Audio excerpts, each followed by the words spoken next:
Hello, everyone. Welcome back to another episode of Mortgage Tech Talks. Today, I'm speaking with Wendy Meier. She is a mortgage broker who has started and has successfully built out a brand new tech platform called NETTRAKK. It's a tool that helps your clients and your realtors stay up to date with the value of their homes and the equity in their homes. She built it really many years ago because she looked around, she saw some of these solutions in the US, realized that there wasn't nearly as many or any really solutions like that in Canada and thought, hey, I need this for my clients. So she went out, she talks about that journey of kind of finding the right tech partner to help implement it.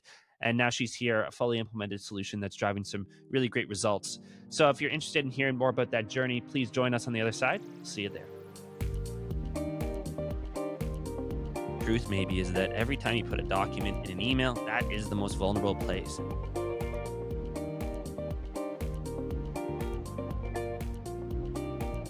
Hey, Wendy, how are you? I'm doing great, Tom. How are you? Yeah, no complaints. So maybe just to start, well, I guess maybe for the audience, a little bit about you and kind of how you got to where you are. I know you have a bit of a rich history. I think Yeah, it's pretty interesting. So maybe we could start there. perfect. That sounds good. Well, I myself have been in the mortgage industry now for about 16 years. Didn't start there originally. Originally, I was in the stock brokerage industry. And from there, I transitioned into a technology company where I was selling and specializing both hardware and software solutions for large organizations that would help them streamline and improve business processes and increase efficiencies within their organizations. I was traveling a lot. I was looking after three territories within Western Canada, Hmm. and it got to be a little much for me. So I decided that it was time to kind of take a step back. And I had several friends that were doing mortgages at the time. And I thought, you know what, that sounds like a great idea, and decided, yeah, let's do it. And it was a great decision for me because of the fact that I did have the background in finance as Mm-hmm. well as the educational component. So it just was a natural fit for me. It was a click. Yeah. No, makes sense. Yeah. I didn't realize, yeah, the whole tech side of things. And I guess, was it a pretty big shift for you? I mean, it sounds like you were working with maybe bigger organizations, probably a lot of, I don't know if bureaucracy is the right word, but maybe a lot of different stakeholders and people you had to deal with. So going from that kind of that big environment into now in mortgages where you're more or less working for yourself, like describe to me that shift a little bit. Like, was that a natural shift for you? Was that like a, whoa, this is a whole new world? What was that kind of like for you? It definitely was like a, whoa, this is a whole new world. I was big time corporate girl. I always referred to it as the big ship because, things didn't happen, quickly. There was a lot of bureaucracy, a lot of red tape. And going into mortgages, especially being independent and going on my own, I no Mm, longer had a boss, which was okay because I was highly motivated, but it was very different. And just getting used to even not having to get up in the morning and fight with rush hour traffic and being able sure. to, grab a cup of tea and work from my home office, even that itself was a big switch for me. Totally. Yeah, no, interesting. And yeah, I used to, I don't know if I told you when we chatted before, but I actually did. Yeah, I used to work in consulting too, actually. It wasn't technology, but we did management consulting. So I was traveling a bunch. I would travel to Detroit, worked with some of the big automakers there. So some like, Fortune 500 companies. And yeah, it was like trying to turn the Titanic around to get anything done. And it took a ton of will to do anything. And Yeah, honestly, when you start the turn, by the time you're halfway through it, the executive or whoever gets replaced, and yeah. then hey, they want to go back the other way or whatever. So yeah, Or it can something be, else has changed, exactly. yeah, Yeah. you're right. By the time you turn the ship around, something's changed and you're turning back. And yeah, so it can be frustrating. And I guess maybe bringing it back to technology a little bit, like when you think about now, okay, an individual mortgage broker, so not just yourself, but brokers across Canada who are listening and comparing that to a big company who wants to implement tech. Like, what kind of advice would you say to those mortgage brokers in terms of, and I guess what I'm getting at is I always say that that's one of the biggest advantages for mortgage brokers is that they can implement things very quickly and they can see if it is successful or not successful for their business and they can iterate very quickly. I mean, A, would you say that's true? And if it's true, what are some like super tactical tips that you would say in that regard? Well, I don't know if I think that it happens quickly, especially when we're implementing technology. We have our databases, Yeah. And, in Canada, we've been lacking for tools that can help mortgage agents in their businesses and help them grow their business. And I feel like, with these advancements, people have to be really, really good and have it like a solid database. And to me, I Mm, find that's the biggest challenge that most mortgage agents have is their database is kind of a mess. So when trying to implement new technologies, there's so much work, even though the technology is simple and it could be plug and play and away you go, set it and forget right. it, trying to get their database ready to go so that they can upload it into these systems to get them running, I find challenging for a lot of people. Yeah, that's interesting. Yeah, I guess it's the pros and cons where it's okay. I'm not turning the Titanic around, let's say, but I guess it's a different set of competing priorities in that it's like, okay, but instead, hey, I want to do this thing, but then the phone rings, right? Yeah. And it's the fact that you're wearing 18 different hats that, sometimes at the end of the day, you look back and say, okay, yes, I switched the hat 18 times, but I really kind of got the absolute essentials done. But these extra things like the tech tools, like cleaning up my database, these are things that might not always make it to the top of the list. So, how do you kind of, I guess, juggle it? I know obviously now you're still brokering. I know that now you're working on NETTRAKK, and we'll get into, of course, what that is. But how do you kind of juggle everything, and how do you work with competing priorities? Like, do you have certain rules, or is it just kind of, by intuition? What's kind of your operational procedure that way? Well, I guess you would know from the mortgage industry that some of the deals that come across our desk are mission critical and incredibly Yeah. time sensitive, especially on Right. purchases. And for me, I'm a bit of a machine. So the big thing for me is in juggling it all, honestly, is you have to determine what is mission critical first and what is not. Mm, For me, it's starting with those mission critical things that cannot wait and then filling in the spaces with all the other things and checking them off. Everything for me gets completed for sure. It's just that you have to learn what to prioritize and what is a priority before you can kind of get going onto some of the other things that maybe aren't as time sensitive, but still important and need to get done. yeah, right. Yeah. Do you ever find that it's like, I hear this from some clients where you know, kind of the file and what's needed, but the client or maybe it's the realtor on the file, they think it's mission critical. They're like, "Hey, I need this. I need it ASAP." And you're like, "No, no, no. Actually, it's okay." Is that a situation you run into, and how do you deal with that? Like, I mean, I guess it's kind of like a stakeholder management question, right? But It is. yeah, For one thing, realtors always feel things are mission critical because, yeah, that's how they make their everything's money. yesterday. Yeah, Yeah, absolutely, yeah, yeah, as do yeah, we.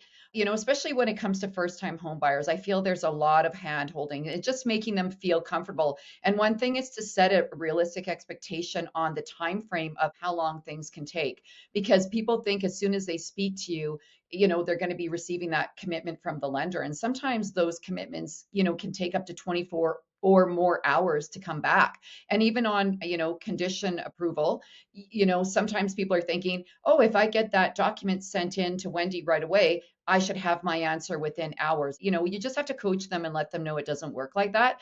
And setting that realistic expectation can really help them with any anxieties that they have, because obviously there's a lot riding on it at the end of the day for them because they really want to get into their new home, or they need that refinance to help them consolidate debt, etc. yeah. It's one of those old things, right? Where they say all unhappiness is basically the difference between your expectations and reality, right? It's Yeah. not so much, the objective thing. The other way I hear it sometimes is, the richest man or woman is not the person who has the most, but needs the least, right? Yeah. It's something like that, right? So if you Oh, can wow, I help like set that that. I've never heard that before. Yeah. okay, sure. But right, I mean, it's, I think, a little bit the same point where it's, people can have everything, they can have, the approval come across and all that. But if they feel that they need something more, they need a quicker turnaround, they need that, then they're still going to feel that they're at a loss. Whereas, setting those expectations, Well, really and help with that. sometimes I've come Yeah. across situations where I've had to get something spun around really quickly. You get to know who your lender partners are, and when you have a really good relationship with them, they will go to bat for you in getting some of your Right. files turned around. I had one lender partner that I was dealing with that I had a mission critical file that was falling through at the last minute, and he got it cleaned up for me within an hour. So Hmm. you do have Wow. those relationships that you build over time with your lender partners that you can't put a price on those. Yeah, no, that's so interesting, right? And I think it's actually something that I didn't realize when I kind of came into the industry, which was about 5 years ago, which is still how much of a people business as it is, right? Where I come in, maybe wearing the tech hat, thinking that you can automate this or that or the other thing. And a lender interaction is just another, cog in the wheel that you can maybe automate or do different things with. And yes, there's always place for automations, but at the end of the day, I think that, the human element, whether it is with your clients or your realtors or your lender partners, like when I look at the most successful mortgage brokers, that's what they're very good at. Right. And I don't know if you find that, in your day to day or the people you work with. It's interesting to see that because I guess bringing it back to tech too, we're constantly being bombarded with, AI this, AI that. But, that example that you gave just now is like AI is not going to replace that. Like No, how is it no, going to do that? Right. no. Yeah. Sometimes when I'm working with AI, I have to say, make this sound more like a human. Yeah. Right. Yeah. I know. Yeah. I don't want the person receiving it to know I just opened up Yeah, ChatGPT and exactly, exactly. yeah. Well, let's get into a little bit now. So we've alluded to it a bit with some of the different hats that you're wearing, but I want to kind of get into the nitty gritty a bit, and that being NetTrack, of course, which is the tech platform that you've been, I think, working on. But Yeah. maybe just for the audience, I'd love to maybe if you can give just a little bit about the story. And I think you've told me it before, but maybe in a bit more detail of just like how did it come about and what were maybe some of the hurdles along the way? So I'd love to hear the story of how you got it to where it is today. So, there's so many different products, as I mentioned before, in the US, particularly the US, but even Yeah. worldwide, where, they're just a lot more, I find, progressive in regards to products that can help mortgage agents build their business, increase their transactions. And there was nothing here. And for me, I think as mortgage agents, we all do a really good job with our clients. Customer service is really important to us. We make sure that we are managing that transaction from front to back and making it an amazing experience for our client. But where I think it falls short, and I mean, all of us are business owners, but where I feel it falls short for us is on the retention side. Mm. And, Hmm. I sent out emails to my clients, but there was nothing really formal that I was doing. And also, to me, it was important for it to be a value to my clients because I feel people are bombarded nowadays with, emails from this, emails from that. I mean, I find myself even subscribing from things on a daily basis. The reason why? Too many emails in a day. Yeah. To me, in having a tool or something, that would bring value to my clients at the end of the day was super valuable. One of the challenges for myself personally, and I've talked to a lot of other mortgage agents out there, is that my clients, when you're talking to them and they're interested in a refinance or maybe upgrading their property, and you ask them, do you know what your, approximate market value of your home is or what your current mortgage balance is? And 98% of my clients are not aware of what that number is. And a home is the most important asset that most people are going to ever own in their lifetime. So there's this like missing kind of gap between that information. It makes people a little bit passive about this really important asset that they have that could Yeah. potentially help them build wealth over time. And so I went out, trying to find something that would provide this type of value and information to my clients in Canada, and there was nothing. And Hmm. so it was a big decision to get involved in this because Yeah. I did have a technology background, but I'm not a developer. So, Sure. you have to have a team of really good people around you to kind of help you get things going. But the issue is, NetTrack is a portal. It's a post-closing interactive and intuitive client portal. There's nothing of its kind in Canada. And Hmm. so trying to get a developer as well who could assist in building something that is so complex and has so many moving parts because there is the mortgage agent side, the client side, and then mortgage agents can also bring on realtors. And then Mm. there's the client side of the realtors that can see both the realtor and the mortgage Okay. agent. Yeah. So, finding somebody that could handle the complexity of building something like this was a very big challenge. That was number one. But, Yeah. once I decided to go forward with it, I was all in. And, my thinking is that this product is amazing. I've been on it myself and I'm thinking it's just going to sell itself. But I'm not a marketer. So, another area that you don't think about after tech is produced, and you and I have talked about this before, and you're doing a great job, by the way, I've told you that, is the marketing side of it. Because Yeah. how do you market a product to people that aren't even aware of its existence? Because nothing like this Yeah. exists in Canada. They aren't Googling it, right? They're Googling it. So that makes it a challenge. So when it Yeah. comes to building, that business after it's created, my ignorance was that, wow, this is so amazing. It's going to fly off the shelf. But if people don't know it exists, how do you bridge that gap? Yeah. No, absolutely. And I think there was a bunch of stuff there, and I think that was, I mean, a really good background, and I actually learned a couple things there, which was good. But one thing I wanted to maybe dive into a little bit was you talked about, bringing in the right people. That's an interesting thing. And I think there actually are a lot of people listening out there who maybe are brokers who are thinking about, hey, maybe I'll do a tech thing, or maybe, I don't know, start another side business or something like that. And my opinion is, okay, if you want to do more than one thing, you really have to have people around you to support you, right? And Yeah. so it sounds like you ran into a similar obstacle, maybe not obstacle, but a similar reality in this journey. And so, how did you go about that? I guess finding the right partner, and you can be as specific or as generic as you'd like. But what were kind of some of your criteria when you were looking for that partner? How did you know, or when did you know it was the right fit or the right click for you? Curious about that kind of part of the journey.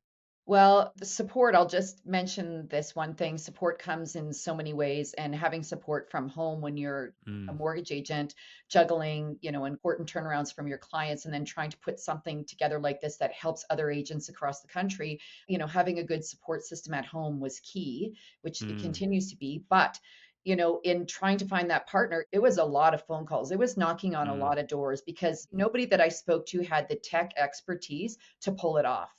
And I right. had the opportunity to, partner with some people that were interested in taking it overseas, but that was not something that I was willing to do. This is a Canadian product. I wanted it to be created in Canada. I wanted it to be, 100% Canadian.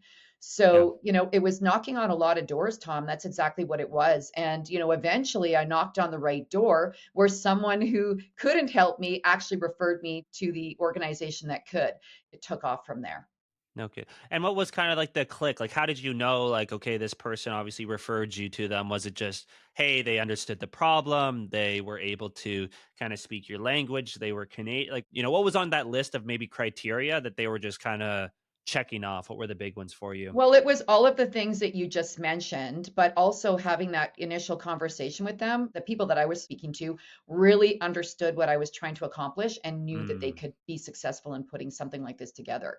So that was number one. Number two was creating that scope of work and that initial kind of drop down of how they saw the app actually functioning. And that was key because once they had that, I'll call it a roadmap or the blueprint, they were able to go ahead and put the product together after that. Obviously, there were tweaks along the way, but that 30,000-foot view roadmap hmm. was tremendously helpful.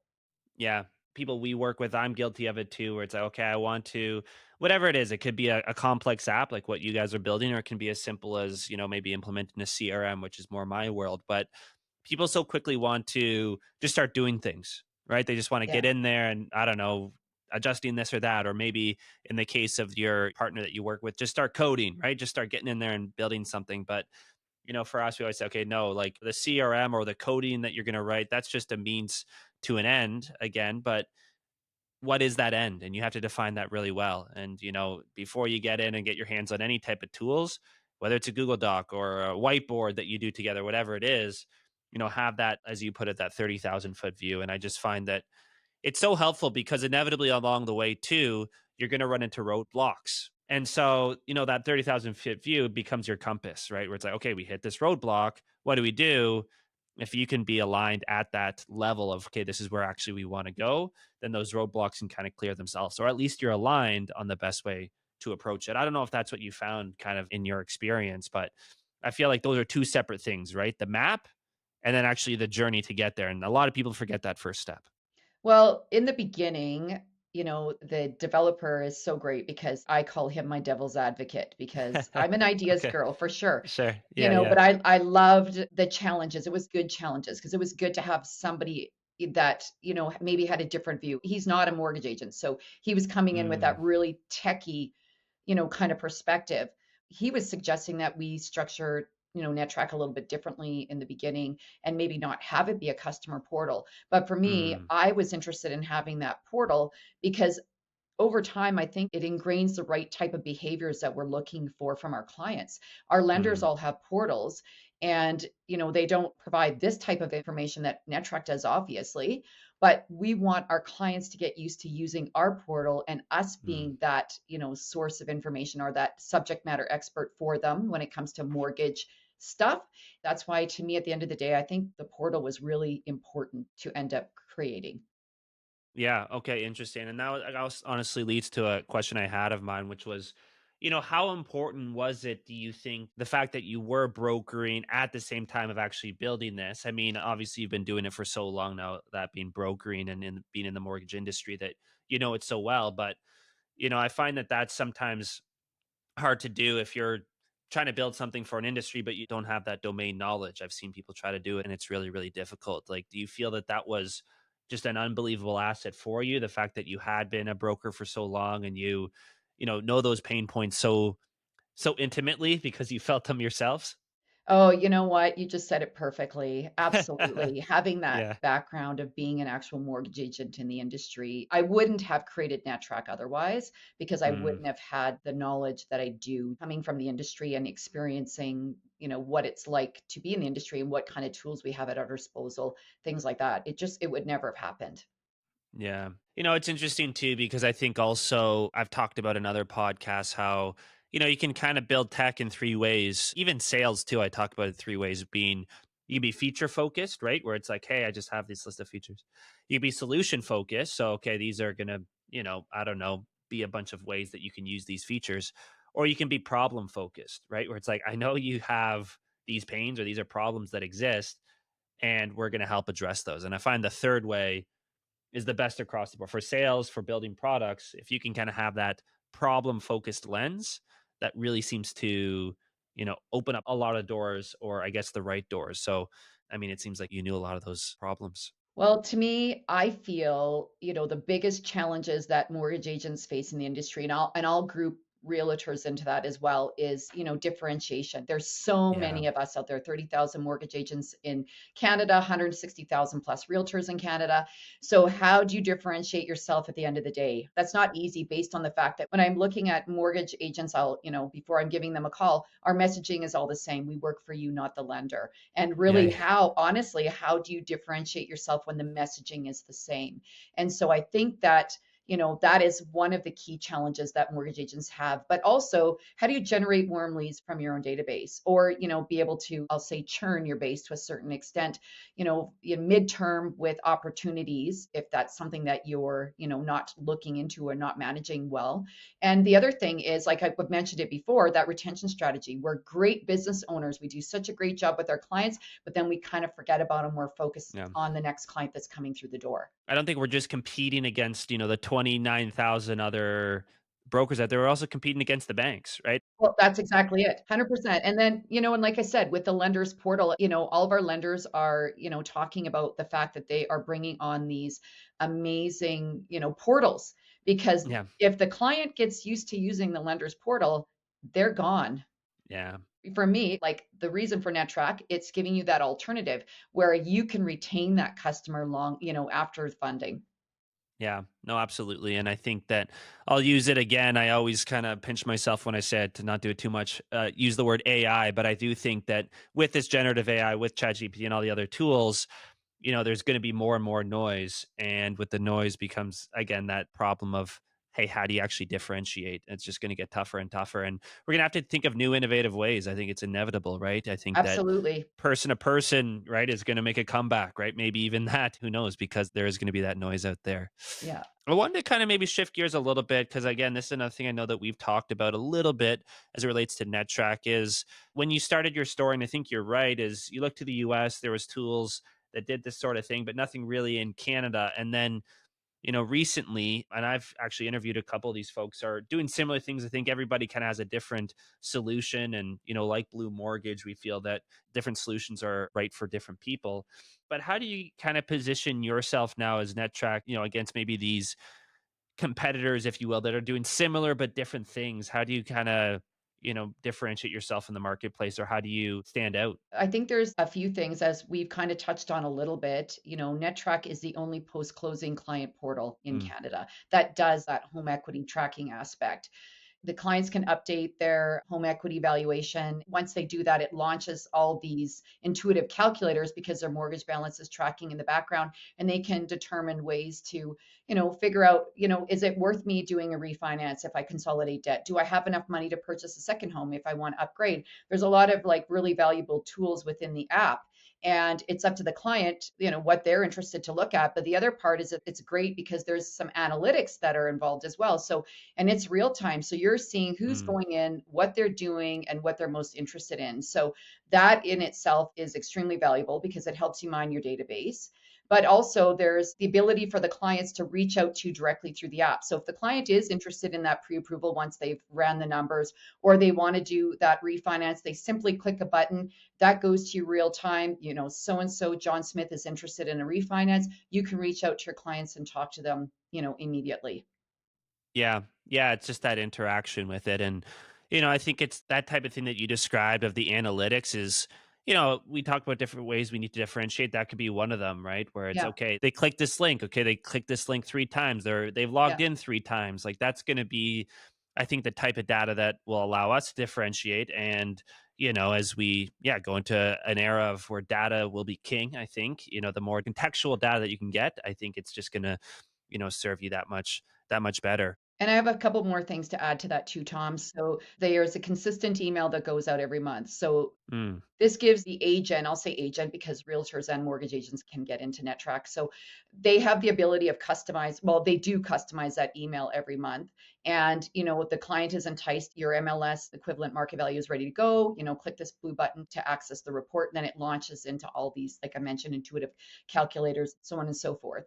But the newsletter is also an opportunity to provide your clients with, some important hard hitting information. I always mm, talk about, providing value to your client. So the content that you customize within those newsletters, is your opportunity to continue bringing value to your client after the close. yeah, I have some serial users. I have some clients that are on there multiple times a month, yeah, and I have some clients that are going on, once every couple months, but the information that they're getting through those emails obviously highly valuable to them.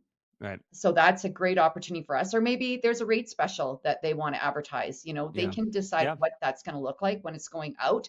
But the other thing about NetTrack is it is a one size fits all application. The reason why I say that is because you can bring realtors onto NetTrack. In fact, realtors cannot get an account without a sponsoring mortgage agent. yeah, So if someone is new to the business, say they only have done 10 mortgages, they've got 10 clients, but their uncle's a realtor, or they're good friends with a realtor, and they bring on two realtors because you can bring on as many realtors as you want. And those two realtors each have 500 clients. All of a sudden, they've expanded their reach to mm, 1,010 people yeah, on a monthly yeah, basis. So you can grow your business exponentially. There's guys down in the US that have taken their base from 1,000 clients to 10,000 within a year. And wow, that's exactly how they did it, is bringing on these agents. And now they're $100 million producers. So you can build your business, as large as you want to go. But the other thing is that if you are at the end of your career and you're thinking about retirement, you can upload your database into NetTrack, and maybe you partner with someone to do your fulfillment and you split the fees, however you want to work that out. But you can actually retain a passive income through retirement with the leads that you generate through NetTrack. mm. Just get it up, get it on autopilot, get it Yeah, in there, and then, exactly. yeah, however you might structure that with someone who's actually doing the fulfillment. You gotta make it a win-win for them, of For course, but sure. okay. Have you seen people do that kind of retirement play? Have you I have Yeah, one yeah. agent that's onboarding, but, he's been on so many holidays lately. Once again, we talk about you asked me Yeah, that question about whether it's easy to have people put their database in, and I mean, he's pretty organized. But yeah, no, I do have agents that are interested in doing that for sure. very cool. And they never thought of that, having passive income through retirement. Just a drip, right? And I think it's a big thing for a lot of people. My first exposure to the mortgage industry, my mother-in-law is actually a mortgage broker, Nice. and it's something she thinks about a lot. And she always wants her kids to take over. And I don't know, maybe it'll happen, maybe it'll not. But I think it's something very top of mind. And it's this book of business that you've built up over how many years. You want to make sure that it's treated properly, right? You want to make sure Absolutely. those clients are serviced, but that you're taking as much value as you can from all this work that you've done over the years. I think it's so many things. I was going to ask you about the realtors, but you kind of touched on it already, where they can log in. Do they get to see the analytics and all that stuff too? What's kind of their role? Yeah, it's absolutely the same. The realtors' accounts are the same. They get the ability to send out the customizable emails every month. Their clients get access exactly the same as the mortgage agent's clients. There are a couple differences. If the realtor, when they're setting up their profile, enters in their personal URL, clients have the ability to search for homes through NetTrack. If Mm, they do click that they're interested in searching for a home, they're going to be directed to the realtor's personal URL. And that also is tracked through analytics. You cannot see what houses they're interested in looking at, but you can see that the client has actually been interested in searching for a home. been searching. Yeah, Yeah. and the other thing that's a really amazing benefit to the mortgage agents is on the realtor side, from what their clients see, it's co-branded. So they see Mm, their yeah. realtor's information, and then when they're playing with those refinance calculators, et cetera, they're seeing the branding of the mortgage agent. And when they're clicking that button that, hey, I'm interested in learning more about this, a copy of that email is going to both the mortgage agent and the realtor. So the realtor is always kept in the loop of what's happening with his clients. And Yeah. then too, I mean, if the mortgage agent gets, his clients pre-approved, they're purchasing a new home or whatever it is, the mortgage agent that's partnered with this realtor is now sending the realtor's client back to them with that pre-approval in hand, ready to start that home Right. search. With the pre-approval in hand. So Yeah, so it's yeah, also kind of a then well, it's a benefit for the realtor, of for course, in that they sure. get that 100%. information, but it's also a benefit for you as a broker that you're not getting, these people running to you saying, "Hey, I just bought a home last week for an undetermined amount and I didn't get pre-approved and you got to help me," right? You're Yeah, minimizing that as well, which is a win-win-win, right, for everyone involved. absolutely. Okay, well, maybe just to wrap up, when you look forward in the mortgage industry in Canada, let's kind of stick to in Canada specifically. What do you think the big trends people should be looking out for in terms of, I guess, technology coming out? Yes, we hear a lot about AI, but it doesn't have to be. What are some of the things that you're paying attention to? What I've been hearing, and I don't disagree, is that I think as mortgage agents, we probably need multiple tools to help us in our business. Mm, So I look at the product that you guys offer and the streamlining of the actual process when the agents are going through the transaction. And I think that brings tremendous value. But I think too that, having strategies in place for retention, for generating those leads, like something more on the customer facing side, I think yeah, is just as important as our lives being easy through the process is, taking care of the clients after the fact. So yeah, I think inevitably change is going to be coming. I mean, we're seeing, regulations coming down, yes, in regards yeah. to FinTrack, a little bit of a circle mentality where I think we're going to see those increasing regulations, but then we're also going to see everybody scrambling to be the first one to come to market with the best product that's going to give us, the best solution to us at the end of the day. So I think we're going to see a little bit of I'll say a vicious circle over the coming years, especially with the advances in technology. Yeah, I think that's a great way to do it is like the vicious circle. And yeah, last week when I was talking to someone, it's kind of like these competing forces, right? Where it's on one hand, I think it's kind of deflationary, right? We're getting all these efficiencies, all these great things. Okay, that sounds good. But at the same time, yeah, regulation is ramping up, which will require more solutions, which will require more time. And two things are kind of pushing back and forth like that. It's tough to say how it's going to come out in the mix, but what's certain is that it's going to be turbulent, right? In Oh, the meantime, right? It's going to be up and down and up and down. And well, I started 16 years ago, yeah. and, people tell me prior to me starting that there Yeah. wasn't a lot of changes. And to me, it feels like it's been nothing but changes. Yeah. And rules and regulations, everything being cumulative, making it more difficult for the home buyers, having to stay on top of, oh, we're going to change the rule. We're going to give this back partially and, things like that. So it's ever changing and it's challenging, but it definitely keeps us on our toes. That's for sure. Yeah, it keeps it interesting at the very least, Yeah, right? What was it, Darwin? It's like it's not the strongest that survive; it's the one that are most adaptable to change, right? So, absolutely. so I think that applies, and there's gonna be a lot of change in the next couple of years. So, I agree. we're gonna stay on our toes. Well, listen, Wendy, I really appreciate you taking the time to jump on here. This is a fun conversation. Yes. If anyone's listening is interested in learning maybe a bit more about NetTrack, what would be the best way to maybe get in touch with you? Well, I think the best way would be through either the website, which is www.nettrakk.ca, or, through myself directly, look up Wendy Meier, Wendymeier. The last name is spelled a little differently. Yeah, sure. That sounds great. Yeah. So if anyone's listening is interested in learning a bit more, I'd say don't hesitate to reach out to Wendy and all my conversations with her. She's always been an open book and we've always had some great conversations. So please do so. Thanks so much. And yeah, bye for now. Yes. Thank you very much, Tom. I appreciate the time and the opportunity.